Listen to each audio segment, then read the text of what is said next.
नमस्कार, जय हिंद, जय भारत। चलिए बच्चों, आज हम एक बायोलॉजी का एक महत्वपूर्ण टॉपिक वायरस के बारे में बताने जा रहे हैं और उस वायरस का नाम है TMV। क्या नाम है? TMV। और ये TMV क्या है? पादप विषाणु। क्या है? पादप विषाणु, पौधों पर होने वाला एक वायरस है। तो TMV के बारे में हम डिटेल में चलेंगे। और देखिए, इसके पहले हम एक स्ट्रक्चर आपको दिखा रहे हैं कि जो ये आपको क्या है, इधर एक छड़ के आकार का होता है। क्या होता है? छड़। पहले हम इसको यहीं से स्टार्ट करते हैं। TMV है क्या? TMV का पूरा नाम जो होता है वो होता है टोबैको। इसका पूरा नाम होता है tobacco mosaic virus. Mosaic virus, ये इसका पूरा नाम। क्या यहाँ इस पर दिखाई दे रहा है जी? चलिए, TMV का पूरा नाम है टोबैको मोज़ैक वायरस और यह एक पादप विषाणु। क्या ये? पादप विषाणु। पादप विषाणु है। ये बहुत ही अच्छी से तैयारी हम करवा रहे हैं। ऑब्जेक्टिव जो बच्चे परेशान रहते हैं कहाँ से आते हैं क्वेश्चन, देख क्वेश्चन यहाँ से आते हैं। यह कैसा रोग है, कैसा विषाणु है? पादप विषाणु, पौधों पर होने वाला। इसकी खोज किसने किया? इसकी खोज किया था वैज्ञानिक 1892 में किए थे और उसका नाम था इवानोवस्की। क्या नाम था? इवानोवस्की ने किया था। कहाँ पर किया था? तंबाकू के पौधों की पत्तियों पर। कहाँ पर? तंबाकू के पौधों की पत्तियों पर। तंबाकू के पौधों की पत्तियों पर चितेरी रोग का अध्ययन करते समय। क्या? चितेरी रोग के अध्ययन के समय। ये इतनी महत्वपूर्ण चीजें आपको बताई गई कि TMV का पूरा नाम होता है टोबैको मोज़ैक वायरस, जो कि पादप विषाणु है। इसकी खोज किसने किया? 1892 में इवानोवस्की ने किया था। और कहाँ पर किया था? तंबाकू के पौधों की पत्तियों पर। उन्होंने क्या कर रहे थे उस समय? चितेरी रोग का अध्ययन कर रहे थे, इसीलिए उन्होंने इसको पाया।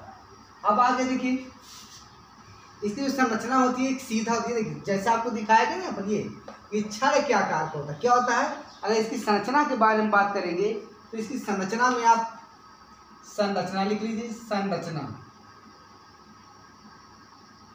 इसकी संरचना के बारे में अगर आप बात कर रहे हैं, संरचना बहुत जल्दी तुरंत संरचना क्या होती है? सीधा होता है,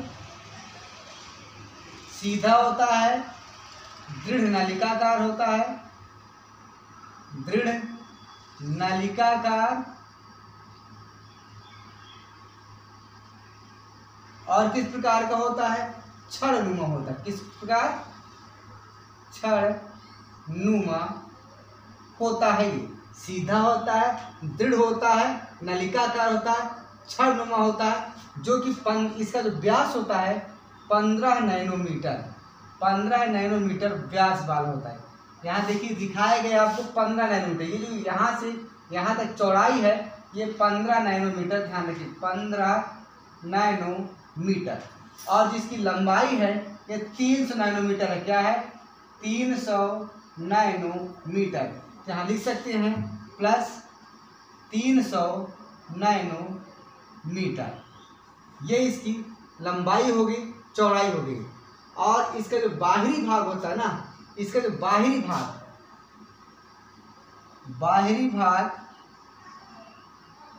जो बाहरी भाग होता है ये आपका बना होता है कैप्सिड का। किसके बाहरी भाग? कैप्सिड कहलाता है। Capsid, CAPSID, capsid. जो बाहरी भाग है कैप्सिड कहलाता है। कैप्सिड, तो क्या मैं कैप्सिड यहाँ दिखा दूं? चलिए, मैं आपको कैप्सिड दिखाई दे रहा हूँ। ये पूरा भाग आपका कैप्सिड का बना हुआ, ठीक है। और इस कैप्सिड का जो पूरा भाग है ये आपका प्रोटीन का बना होता है। किसका बना होता है? प्रोटीन का बना होता है। ये पूरा जो है प्रोटीन, और ये कैप्सिड किसका बना होता है? प्रोटीन का बना होता है। प्रोटीन द्वारा निर्मित, प्रोटीन से निर्मित होता है। ये जो कैप्सिड है पूरा भाग आपका प्रोटीन से बना होता है, और इस प्रोटीन को हम कैप्सिड कहते हैं। और इसका जो आंतरिक भाग होता है, इसका जो आंतरिक भाग होता है, आंतरिक भाग ये संक्रमणकारी होता है। आंतरिक भाग का मतलब इसके अंदर जो रहता है वो संक्रमणकारी है। अंदर वाला संक्रमणकारी है, संक्रमणकारी है। यानी बाहरी भाग तो प्रोटीन से बना है, लेकिन अंदर वाला भाग जो होता है वो संक्रमणकारी होता है। और वह बना होता है, किसका बना होता है? न्यूक्लिक अम्ल का बना होता है, अर्थात SSRNA से बना होता है। SSRNA मतलब सिंगल स्ट्रैंडेड RNA, एकल रज्जु की RNA से बना होता है। एकल रज्जु की RNA से बना होता है। यही इसका न्यूक्लिक पदार्थ होता है, जो कि आनुवांशिक पदार्थ होता है। यही आप लिख सकते हैं यहीं पर RNA यानी SSRNA क्या होता है? इसका आनुवांशिक पदार्थ होता है। आनुवांशिक पदार्थ होता है, आनुवंशिक पदार्थ होता है। ध्यान रखिएगा आप सब लोग, ये बहुत इंपॉर्टेंट है कि TMB में जो आनुवंशिक पदार्थ है वो क्या होता है? तो आप कहेंगे SSRNA, S single stranded RNA, एकल रज्जु की RNA, ठीक है। और यह पूरी छड़ की लंबाई में फैला होता है। ये जो SRNA है ना, पूरी छड़ की लंबाई में ऊपर से नीचे तक फैला रहता है, यहाँ से लेकर यहाँ तक फैला रहता है। ये छड़ क्या आकार होता है, इसका डिटेल यहाँ दिखाया गया है। ये पूरी लंबाई में फैला होता है, पूरी लंबाई में फैला होता है, फैला होता है। क्या? SSRNA। इतनी बातें आपको पता, अब कैप्सिड पता है। अब ये एक बहुत इंपॉर्टेंट चीज़ हम यहाँ बताने जा रहे हैं, वेरी वेरी इंपॉर्टेंट है। जो कैप्सिड होता है ना, इसमें 2130 कैप्सिड, ये इंपॉर्टेंट। कैप्सिड में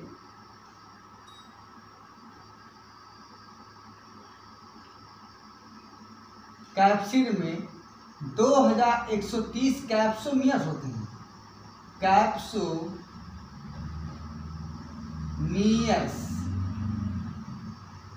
होते हैं।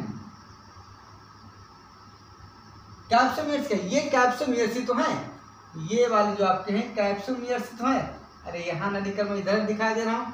ये जो आपके हैं ना भैया, ये सब क्या है? कैप्सोमियर्स ही तो है। कैप्सोमियर्स,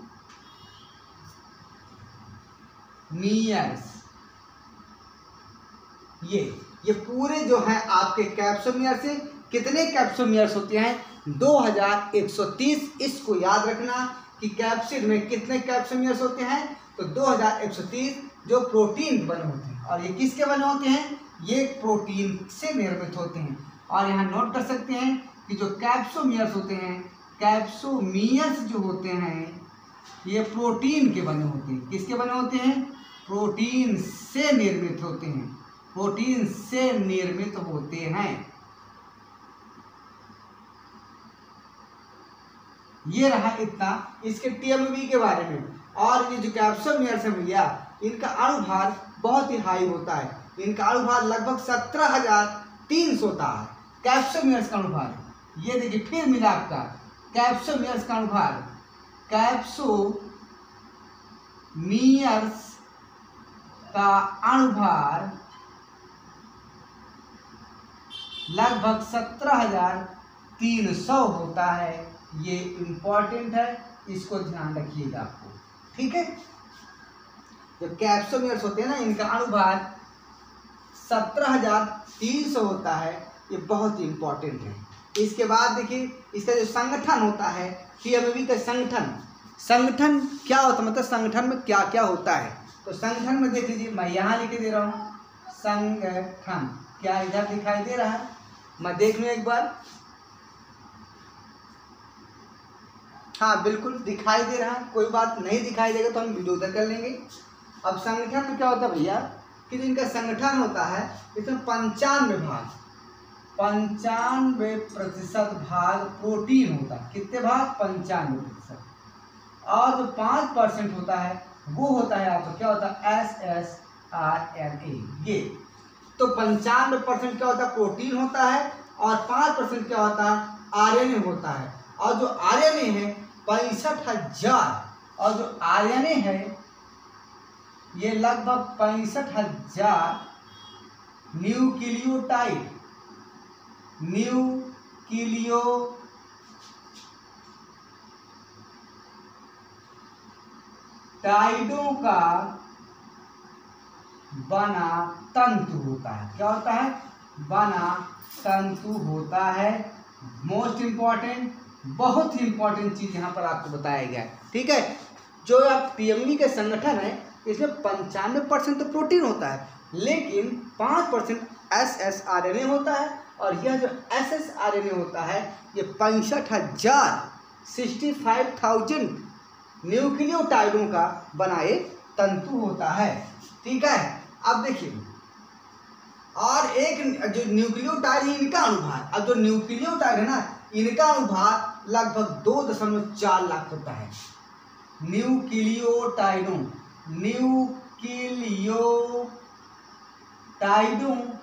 का जो अणुभार होता है, जो अणुभार होता है ये लगभग होता है 2.4 लाख होता है। क्या यहाँ तक क्लियर हो गया सबको? अब देखिए पता है ये तंबाकू की सूखी अगर पत्तियां हैं तो इसमें लगभग 50 सालों तक टीएमवी चुपचाप पड़ा रहता है, निष्क्रिय अवस्था में पड़ा रहता है, कोई प्रभाव नहीं पड़ता, चुपचाप पड़ा रहेगा कण के रूप में। यहाँ ये पॉइंट आपके इम्पोर्टेंट है। 50 वर्षों तक 50 वर्षों तक 50 वर्षों तक, अरे यार ये पेन बहुत मोटा हो गया है, इसको बदलना है। 50 वर्षों तक ये तंबाकू की सूखी पत्तियों में, सूखी पत्ती इतना मोटा है ना, सूखी पत्तियों में निष्क्रिय पड़ा रहता है।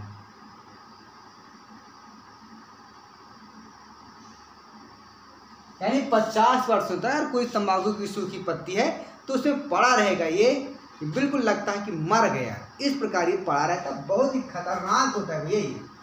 अब और एक बात और इसके बारे में जान लीजिए, अगर 10 मिनट तक उबलते पानी में 10 मिनट तक उबलते पानी में रह सकता है। देख रहे हो आप, ये इंपॉर्टेंट है। अगर क्या यहां तक दिखाई दे रहा है? मैं चेक कर लूं, 1 मिनट, थोड़ी सी इधर कर दूं, अब सही है, ठीक है। मतलब कुल मिलाकर के यह आरएनए जो होता है 65,000 न्यूक्लियोटाइडों का बना तंतु होता है। न्यूक्लियोटाइडों का अनुभाग 2.4 लाख होता है। ये टीएमवी 50 वर्षों तक तंबाकू की सूखी पत्तियों में निष्क्रिय अवस्था में पड़ा रहता है, इतना खतरनाक होता है। इसके अलावा और पता है क्या है, ये अगर पानी बॉयल कर रहा है, उबल रहा है, 10 मिनट तक उबल रहा है और उसमें टीएमवी वायरस को रख दोगे, टीएमवी वायरस को उसमें डाल दोगे तो अभी ये 10 मिनट तक उबाल, लेकिन फिर भी ये पतन नहीं होता, इसको नष्ट नहीं होता, इतना खतरनाक होता, सह सकता ही है। ठीक है, अब इसके बाद इसमें जो होता है बहुत से वायरसों से कुछ अनेक रोग होते हैं भैया, और उन रोगों का नाम लिख लीजिए आप। और फिर देखिए, जैसे मान लीजिए आपको जो रोगों का नाम लिखना है तो नाम कैसे लिखते हैं, किससे होता है, ये जानना बहुत जरूरी है। जैसे कुछ पादप विषाणु इस प्रकार हैं, पादप विषाणु कौन कौन से देखिए आप, पादप विषाणु मैं यहाँ नीचे लिख रहा हूँ। तो पादप विषाणु में कौन कौन आ जाएगा भैया, गन्ने का मोजैक रोग होता है, गन्ने का मोजैक रोग होता है। और क्या होता है भैया, भिंडी का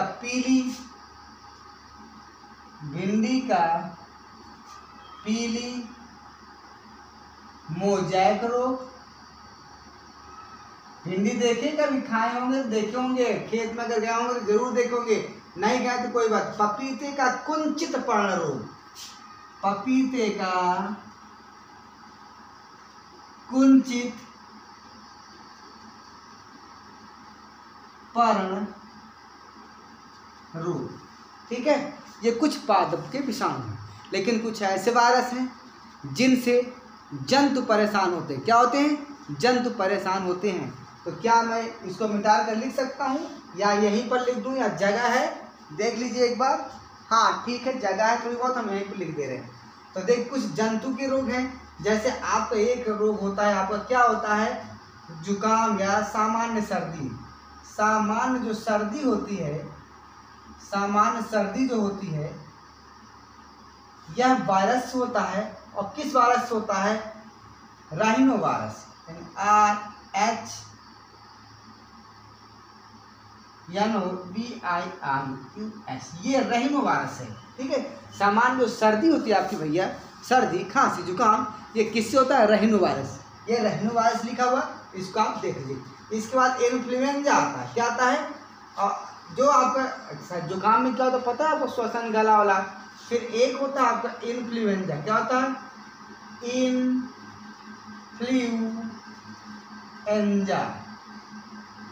इन्फ्लुएंजा, यह भी एक रोग है जो होता है आर्थोमिक्सो वायरस से। किससे होता है, आर्थोमिक्सो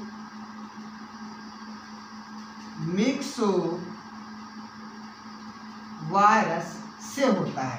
तो इन्फ्लुएंजा किस वायरस से होता है, याद रखिएगा, आर्थोमिक्सो वायरस से होता है। इसके बाद रूबेला होता है। रूबेला का नाम सुनोगे आप, RUBELLA। ये रूबेला खुद एक वायरस है भैया। क्या है, रूबेला वायरस इसका नाम है। रूबेला का नाम सुनोगे आप लोग, RULLA, रूबेला वायरस। ये भी बहुत ही खतरनाक है। हाथों में यहाँ पर, यह इन हाथों में क्या होती है, फोड़े जैसे निकल आते हैं, पता नहीं कैसे लाल लाल रेड कलर के हो जाते हैं, वही होता है आपका रूबेला, ठीक है। इसके बाद एक चेचक रोग होता है। क्या होता है, चेचक रोग। क्या मैं यहाँ लिख दूँ, चेचक रोग। तो चेचक तो आप जानते होंगे भैया, जब मुंह में क्या होता है, मुंह में पूरा छेद का छेद होता है, यहाँ पूरे चेहरा में यहाँ पर छेद का छेद होता है, ठीक है। तो एक होता है वायरस, इसका नाम मीजल वायरस। क्या होता है, मीजल वायरस। तो मीजल वायरस आप लिखिए MEA। देखिए स्पेलिंग आप ध्यान दीजिए, क्योंकि स्पेलिंग ही आपको इम्पोर्टेंट है। स्पेलिंग ज़्यादा अच्छा, एक बार आपकी स्पेलिंग आ गई तो आप बार बार लिख लेंगे। तो मीजल होता है MEASLE, मीजल वायरस। ये हो चेचक रोग का वायरस, इसको ध्यान रखिएगा, ठीक है। फिर आपको आता है पोलियो। पोलियो तो आप लोग जान ही रहे हैं, पोलियो क्या है, पोलियो लांगड़, जिसमें बच्चे लंगड़े होते हैं ना, चल नहीं पाते हैं। पोलियो तो अभियान तो बहुत पहले समाप्त शुरू किया गया था, अब लगभग हमारे इंडिया में इन है, लेकिन अभी कुछ कहा नहीं जा सकता कब कहाँ क्या हो जाए, ठीक है। तो जो पोलियो होता है, जो पोलियो रोग है, ये होता है इंटीरियो वायरस। क्या होता है, क्या होता है, इंटीरियो, ठीक है, इंटीरियो वायरस। इसको याद रखिएगा।